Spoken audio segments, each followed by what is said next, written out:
warahmatullahi wabarakatuh. Hari ini kita akan melanjutkan kembali materi kita. Kemarin kita sudah membahas tentang perbandingan trigonometri di berbagai kuadran, sehingga kita menemukan kesimpulan bahwa kuadran 1 semua bernilai positif. Artinya sin, cos, tan dan kebalikannya itu bernilai positif. Pada kuadran 2, sin bernilai positif. Itu artinya kebalikan dari sin yaitu kosek juga bernilai positif. Selain sin dan kosek itu bernilai negatif. Kemudian pada kuadran 3, tan bernilai positif. Artinya kebalikan dari tan yaitu kotan juga bernilai positif. Berarti di kuadran 3, sin dan cos beserta kebalikannya kosek dan sekan itu bernilai negatif.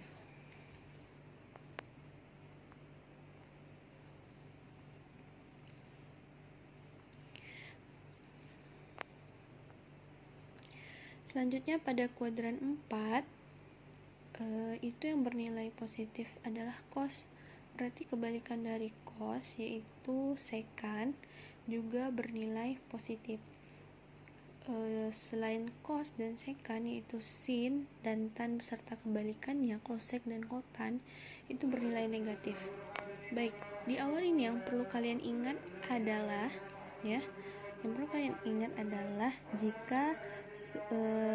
jika berelasi dengan sudut 180 dan 360 ini tetap. Jika berelasi dengan sudut 90 dan 270 ini berubah. Nah, apa yang berubah? Gini, perlu kalian ingat juga, perubahannya adalah jika sin dia akan berubah menjadi cos. Berubah. Ini jika menggunakan 90 dan 270 kan berubah. Maka apabila kalian menemukan sin, maka hasilnya akan menjadi cos. Jika kalian menemukan soal cos, maka hasilnya akan menjadi sin. Jika kalian menemukan tan, maka hasilnya menjadi kotan. Lanjut, jika kalian menemukan kebalikan dari sin yaitu kosek, maka berubah menjadi kebalikan dari cos yaitu sekan. Jika kalian menemukan soal sekan, maka kebalikan dari sin yaitu kosek. Nah, jika kalian menemukan soal dengan kotan, maka kebalikannya adalah tan. Nah, ini yang harus kalian ingat. Jika kalian berelasikan dengan 180 dan 360 itu tetap, maka sin tetap sin. Jika soalnya sin, jawabannya juga tetap sin. Jika soalnya cos, jawabannya tetap cos. Jika soalnya tan, jawabannya tetap tan. Begitu dengan kebalikannya. Tapi, jika kalian relasikan dengan sudut 90 derajat atau 270 derajat, maka dia akan berubah. Nah, perubahannya ini sudah saya berikan catatan. Sin berubah menjadi cos, cos berubah menjadi sin, tan jadi kotan, begitu seterusnya. Nah, yang perlu kalian ingat juga adalah tanda positif negatifnya. Jika soalnya itu berada di antara sudut 0 sampai 90, semuanya positif. Jika sudutnya itu lebih dari 90 sampai 180, maka sinnya yang positif, yang lainnya negatif. Nah, begitu seterusnya. Baik, kita langsung masuk ke contoh soal. Contoh soal pertama, di sini saya punya sin 120 derajat. Nah, kemarin kan kita sudah membahas tentang sudut-sudut istimewa. Sudut istimewa itu kan 0 sampai 90 derajat. Dan di situ kita udah tahu berapa sih sin 30, berapa sih tan 60. Nah, kita udah bisa langsung jawab karena udah ada tabelnya, udah tahu cara penghitungannya. Nah, sekarang kalau dia lebih dari 90, gimana sih cara mencari nilai sudutnya? Nah, kayak yang saya sajikan. Di sini ada soal sin 120 derajat. Nah, berapa nilai sin 120 derajat? Nah, itu bisa dicari dengan sudut berelasi. Kita bisa relasikan nih, kita mau gunain 90, 180, 270 atau 360. Nah, misalnya teman-teman mau pakai, kita bisa gunakan yang terdekat ya. Nah, yang terdekat dengan 120 itu kan bisa 180, bisa juga 90 yang terdekat. Nah, misalnya kita mau pakai yang tetap dulu nih. Kalau pakai yang tetap, maka pakai 180.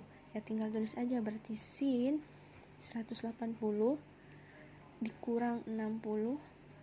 Nah, kenapa kok dikurang 60, Bu? Iya dong, 180 dikurang 60 hasilnya 120.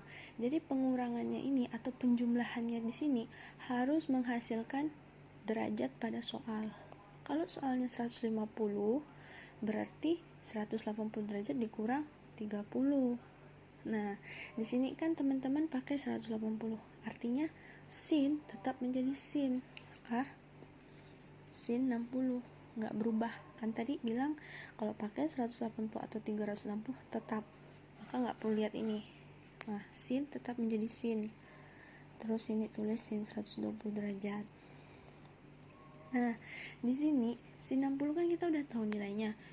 Ibu sudah memberikan tabel trigonometri di materi yang kemarin. Nah, bisa teman-teman lihat di situ.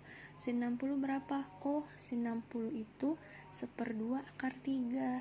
Sin 60 1/2 akar 3. Nah, dilihat lagi tandanya. 180 di kuadran berapa? Kuadran 2. Di sini kan 90 sampai 180, berarti 120 ada di antara ini. Nah, sedangkan di sini sin bernilai positif, maka di sini juga tetap positif.